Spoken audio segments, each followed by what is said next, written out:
بسم اللہ الرحمن الرحیم۔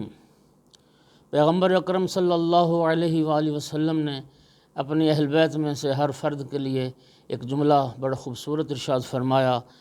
جناب رسالت مآب نے فرمایا کہ وَلَوْ كَانَ الْحِلْمُ رَجُلًا لَكَانَ عَلِيًّا، اگر حلم ایک مجسم انسان کی صورت میں ہوتا تو وہ مولا علی علیہ السلام کی صورت میں ہوتا۔ وَلَوْ كَانَ الْعَقْلُ رَجُلًا لَكَانَ الْحَسَنُ، اور اگر عقل کسی انسان کی صورت میں مجسم ہوتا تو وہ امام حسن علیہ السلام کی صورت میں ہوتا۔ وَلَوْ كَانَ السَّخَاءُ رَجُلًا لَكَانَ الْحُسَيْنُ، اور اگر سخاوت کسی انسان کی صورت میں مجسم ہوتی تو امام حسین علیہ السلام کی صورت میں ہوتی۔